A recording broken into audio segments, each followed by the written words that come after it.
Welcome everyone to the Church Explained podcast, a conversation to grow your leadership and build your church. On today's podcast, we're very excited. We've got Pastor Sim Dendi, heads up Freedom Church, and he's going to share on the podcast of why, as a leader, you need to be healthy if you want to grow a healthy church.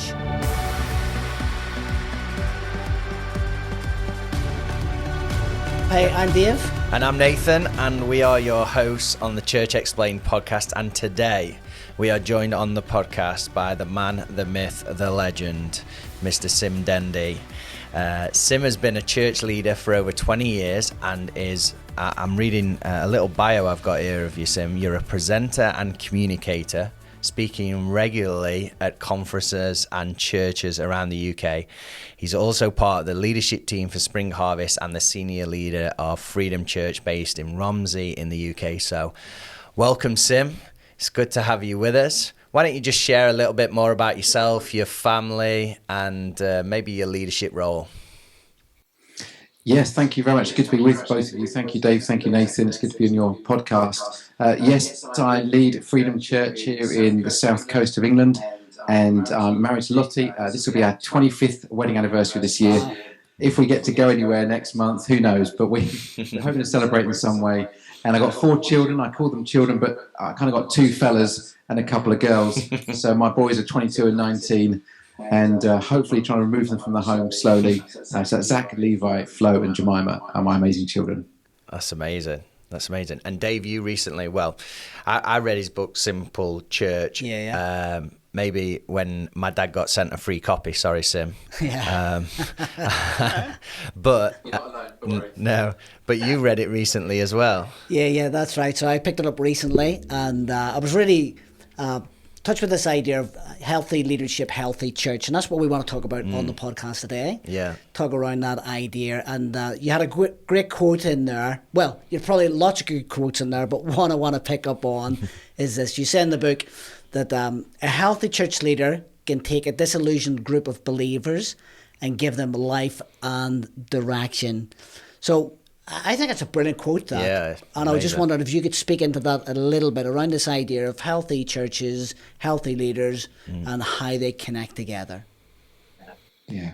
I think one of the helpful ways to look at these things is to flip them all round as well. And so an unhealthy church leader can bring disillusionment, can bring damage, can bring people down. And just the same way, a leader that's got energy and life that is connected to the Spirit of God can take a group of people who've lost their way and say, here's the way forward. And you think about the story of Moses, when he goes to the people of Israel and they've been slavery for 400 years. And he goes, there's another way of doing this. Or you think about Nehemiah and the story of Nehemiah when he comes along with a disillusioned group of people. He goes, we could build this wall. It'd take, 52 days and we'll be done. And these people who've been there for 70 years, they go, seriously? And so a leader can bring so much to a group of individuals. And I think we often underestimate the power of leadership, both in its health and its also negativity, the power to bring some possibilities. And I've had this experience myself. I took on the church I'm at the moment, and it lost its way. It found itself in a very difficult place. The previous minister had been unhealthy, physically unwell for some years, and was approaching retirement age. And I took on the church, and I looked around, and everyone seemed like they were flagging, they were tired, they were worn out. But within matters of weeks, if not months, suddenly people's heads were up. They were believing it was possible again, that we could affect our community, we could make a difference in our town. And suddenly everything changed. And it wasn't I'd done anything particularly special. I just set a bit of a trajectory of expectation, of vision, and hopefully healthy within myself. And I do believe you can turn a community around. And clearly you've seen that, Sim. That's what you're saying. In your own church setting, you've went in there and you've made a difference. You've also touched a little bit there in this idea of that can happen in the opposite. Like, you can have a church leader who can go in and they can cause, I suppose, if we say damage within the church. Yeah. Tell us a little bit about that and maybe what you've seen there in your own experience. You don't have to give up names today. We don't want you to do that. But just share a little bit about, what you've seen, because I think you're right. That is true, really. You can have both edges there, can't you? Yeah. Well, absolutely right. Leadership is powerful, and power can be used to harm and to also to celebrate and to build. And so when it squashes people, it's unhealthy. When it lifts people up, it's really healthy. And I wouldn't talk about names necessarily, but I could talk about one name, which would be John Wesley. John Wesley started the Methodist Church, and it took it from a non-existing, he founded the Methodist Church, and it was there to support the Anglican Church. It grew and it blossomed. But when John Wesley died, the Methodist Church said, we will never allow anyone to have that much power again. And so now the Methodist Church, who I worked with for a number of years, they will have an annual president who each year gets rotated around to ensure that no one ever has that much power. And they've done it to stop things going wrong. But then the flip side is you miss out on the possibility of what could go right. And I understand why they did it, but I'm just not sure it's the right reason. And I think sometimes that's what we do out of fear. And what a leader might do with power, we then say, let's not have any of that happening anymore. Let's reduce leadership. And I believe leadership is ultimate, should be one of loving and serving and helping others around you. And when it's unhealthy, you've got to have accountability and structures to remove someone when it gets to a place where it's unhelpful. But it comes down to the heart of the leader. If as a leader you are Jesus-centered, if you are other people-centered, then you will lead well. If as a leader you are self-centered, self-motivated, what can I get out of this position? What can I achieve? What can I gain? Then that's where every decision starts getting just twisted slightly. Oh, this will suit me and my family more. This will suit me and my bank balance more. This will suit me and my holiday plans more, rather than actually what the needs of the people. So, for instance, in our present scenario in Freedom Church, we're coming out of a season of lockdown. We're trying to recreate new ways of doing church. We've got into multi-site, multi-locations, and we've gone from one online service, which I was away from at 10 past 11 in the morning. We were done. And suddenly we go, right, we're going multi-church, multi-site, multi-location. We're streamed live to all these different places. It's more complexity, it's more challenging. And we could go, it's just hard work. It doesn't suit my needs. I'd rather do less work for the same amount of pay.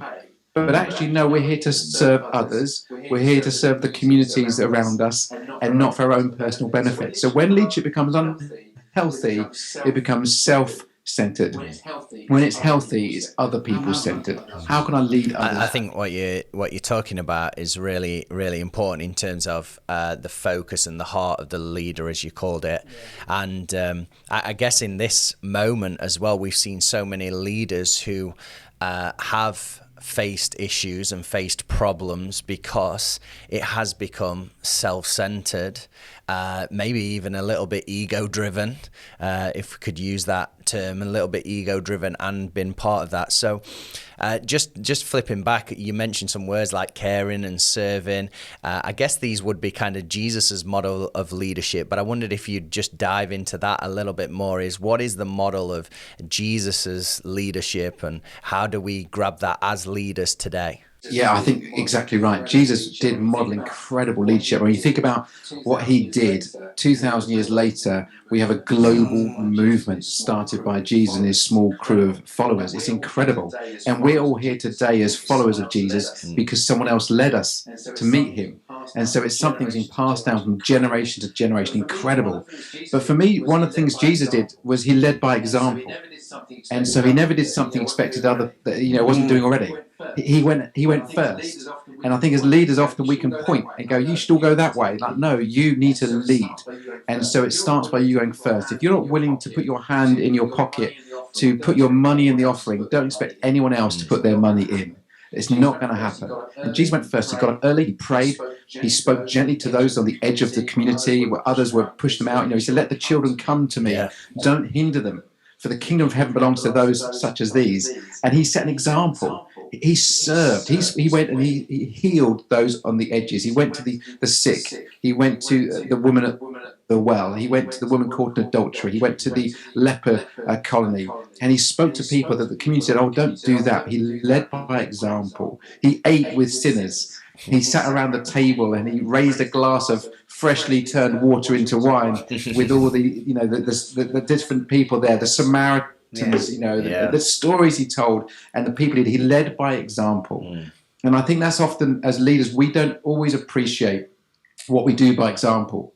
And let me tell you a story that it makes me look in a good light, but you'll understand me just telling this story because I can only tell stories about myself that I've experienced. But I had this moment where I met a guy who was leading a church, and he was starting up a church. So I remember you, he said, I came to a big conference once where you were speaking, and you really impacted me. And I said, what did I say? I can't remember what I said. He said, no, it wasn't what you said. It was later on after you'd spoken, I was in the corridor and I was holding an empty coffee cup, and I didn't know where to throw it, didn't know where the bin was. And I just said to him, here, let me take that. And I took the cup from him and I threw it in the bin because I knew the building. And it blew him away that I would take his coffee cup, having just got off a platform and spoken. And now I just thought nothing of it. I'm like going, why would you not help someone who just looked a bit lost? You know, they were just visitors to the building and I helped them out. But that blew him away much more than my words on the stage. Yeah. And I think some days, like you say, with the celebrity kind of culture, we think if we stand on a stage and we look good and we sound good, then that will be enough. It's not enough. And I think what Jesus did was he led by example. He was the real deal throughout. He wasn't just the nice words on the Sermon on the Mount. He always carried out what he said he would do himself as well, and expect others to do the same. And so the challenge is there to, are we willing to serve others? Great. And sometimes, and this would be my challenge, anyone listening who wants to be a leader, start by putting yourself in the place where you're serving where you don't want to do it. You know, I'm always reminded that story of Jesus tells a story of two sons, and the dad goes to one son, says, will you help me? And he goes, yeah, sure. And he doesn't help. Then he goes to the next son, the son goes, no, I'm not going to do that, but he helps anyway. And I think God is interested in our just willingness to go, I'm going to do this anyway. Yeah. And are we willing to serve God's people anyway? Are we willing to clean up people's mess before they arrive and after they go? Or do we just want to swan in late and turn up but everything's been set up for us? Are we willing to put the chairs out, or do we just want to have the microphone? And I think that's a challenge to all of us. However advanced we are in our ministry experience, we're never too advanced to become more like Jesus, to get on our knees and to serve those around us. That's it. Great idea, that. And you mentioned in your book that there's like 4 hallmarks, you say, of leadership. Do you want to just talk a little bit more into those? What are those 4 hallmarks? So if people are listening, maybe even they're listening to the podcast and they're thinking, oh, maybe I need to do a little bit of a check on my own life, which is good to do. You know, how am I serving? What am I doing? What are the other hallmarks, do you think, a leader should be looking for in their lives? Now, let's be up front, and I've stolen some of them. It's okay. So, Steal like an artist. Bill Hybels talked about the 3 C's of leadership, and so they're quite famous: character, competency, and chemistry. And I think there's a whole conversation there, but character, who are you when no one is watching? Who are you when you think you're by yourself? That's character. And, you know, I'm always looking out for leaders, and I'm looking out for them not when they're on the platform, but when they're just doing other things. Yeah. Who is listening to them? Are they gathering people? When they do things, do other people follow and copy what they're doing? And so I'm always looking out at people, just as they serve. They look out for people in need. They go to people at the edges of the community. And I'm always looking for the character of somebody. Who are you when no one's watching? So I try to watch when people think I'm not watching. That sounds like a stalker, I get that, but that's what I try and do. Cause I think, and I ask myself the question, who am I when no one's watching? It's okay to be impressive when you're meant to be impressive, because people have asked you to stand and speak to a community of people, but who am I when, you know, my family aren't even watching, when I'm by myself, when I'm in my head with my own thoughts? What am I like then? So the character is really important. I think you can't replace character with anything else. But another really important part, which I think sometimes in the Christian world, we ignore this, Pete. We go, oh, as long as you've got character, then the rest of it doesn't really matter. Competency is really important. Are you good at what you do? Yeah. And just saying, oh, well, they're a nice person, that's not good enough. Oh, they're really good when no one's watching. Great. But can they even do the job? You know, are they able to do it? You know, do they lead people well? Are they effective? Do they communicate effectively? Do they respond well? And so their competency is really important. And then the third one is about chemistry.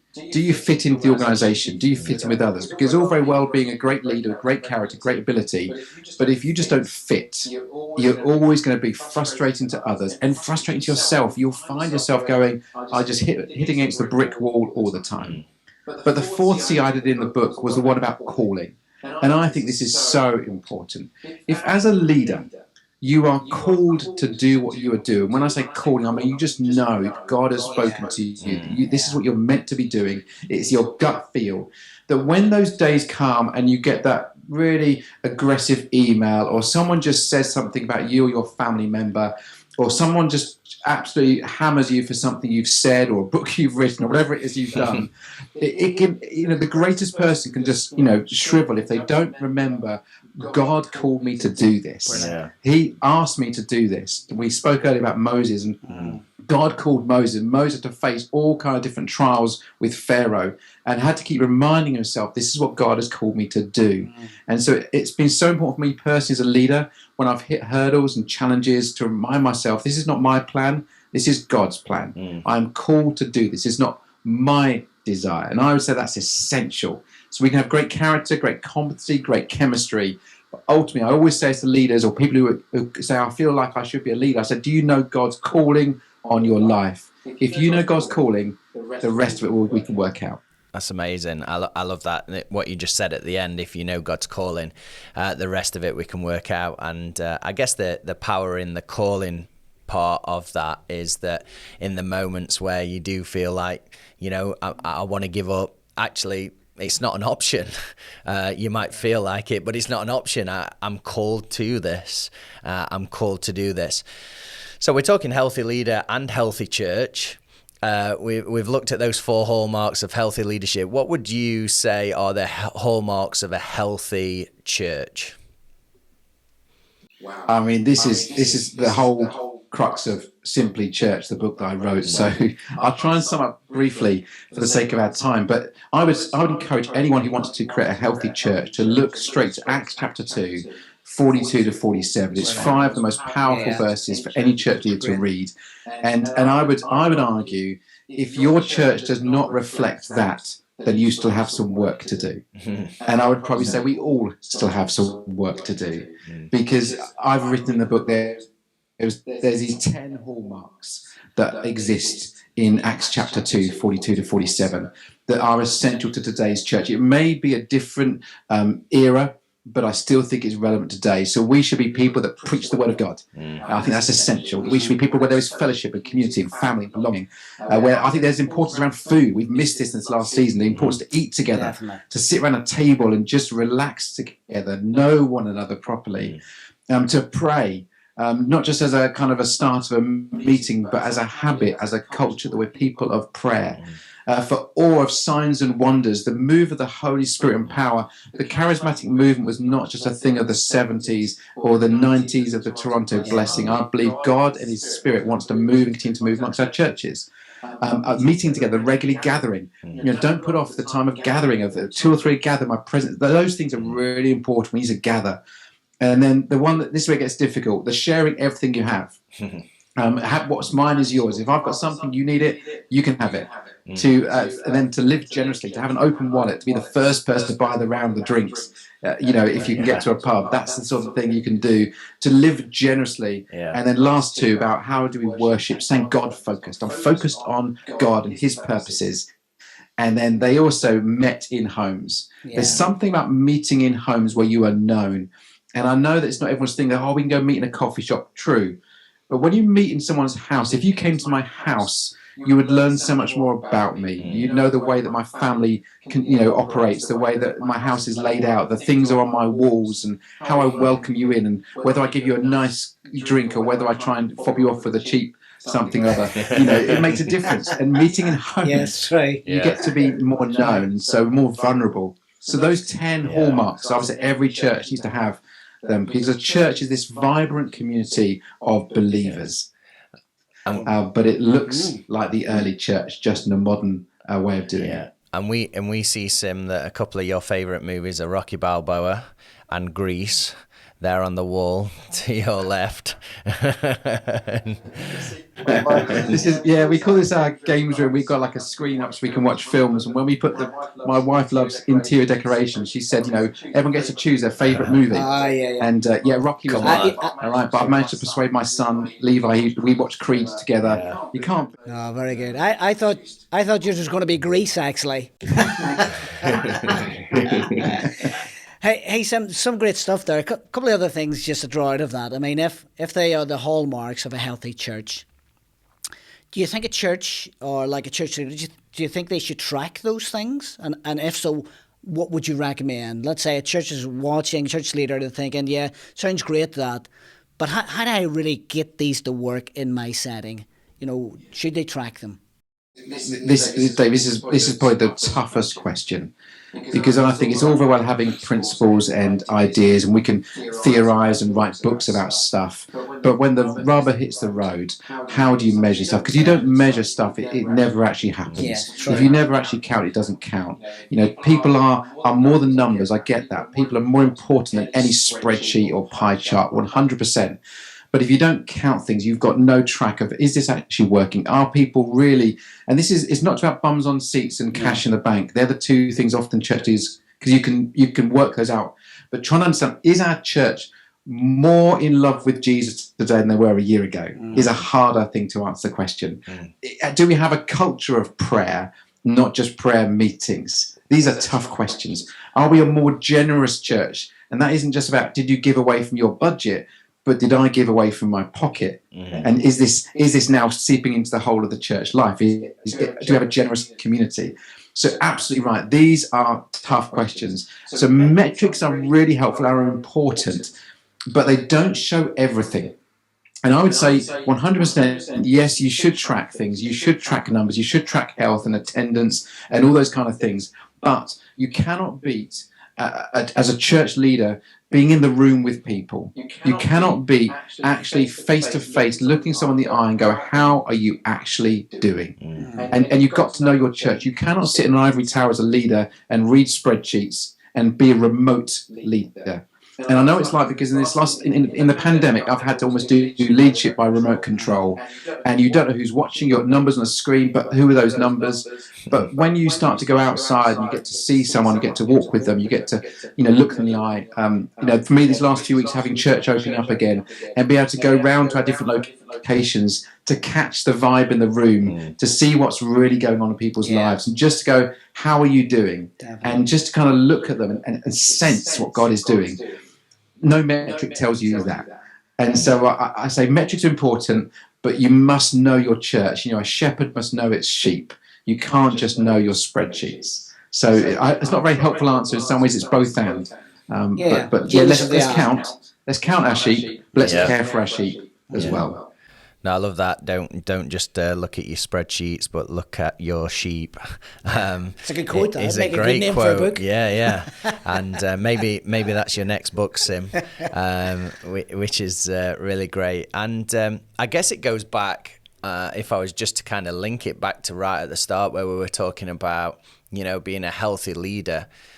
I guess a healthy leader and that kind of celebrity culture, even ego, pride, would stay away from, kind of the conversations with people. But actually being a healthy leader leads you to that place of asking those questions, how are you doing? Would you agree with that, Sim? 100%. Yeah, if you're not healthy as a leader, you will create an unhealthy church, right? We said at the beginning. And I think this is so important. I think myself as a leader, when I'm in a good place, spiritually, physically, emotionally, relationally, vocationally, with my finances, I know when I'm in a good place, I lead better. I impact people more. I can create greater leadership. I can ask good questions of people. When I'm in a bad place, I'm in avoidance behavior.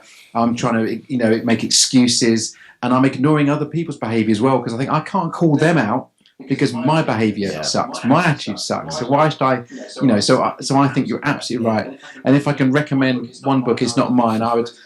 This is The Emotionally Healthy Leader by Pete Scazzaro.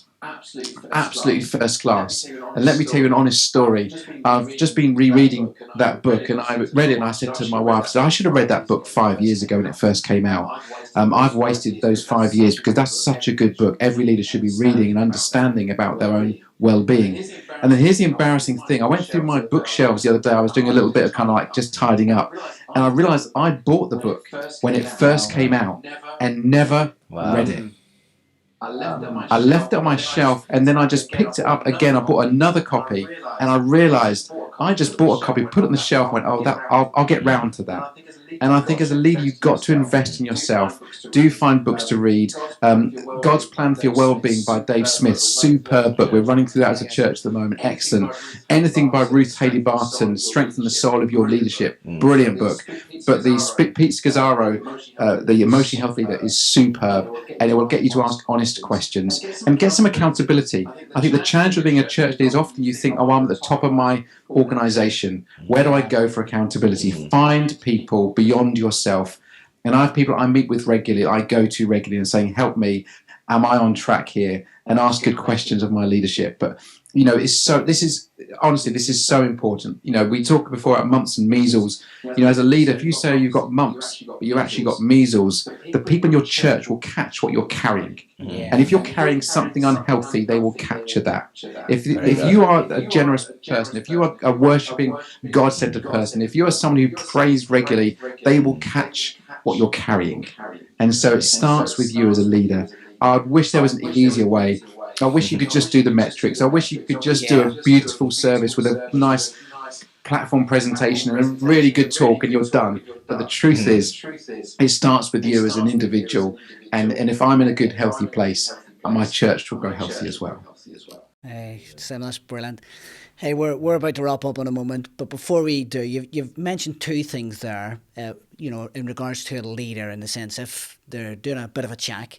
You've mentioned they need accountability and they need self-investment to sort of grow as a healthy leader. Anything else you would throw in there that you think, hey, here's a couple of other things you can look at to make sure you're healthy as a leader? Yeah, don't get isolated. I think the biggest challenge is when leaders get isolated. And I think what happens is we withdraw when we know we're not healthy and we go into a downward spiral.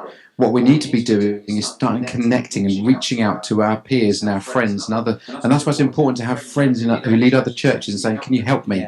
That's why it's important to go to leadership conferences and to connect and build relationship and networks beyond yourself to inspire yourself to other things. So I would say don't get isolated. When you get isolated, you then become your own worst critic. You can pull everything apart on a Monday morning, and you need other people to say, when I look into your community, when I look into your leadership, I see really good things, and here's what I can tell you. So don't get isolated.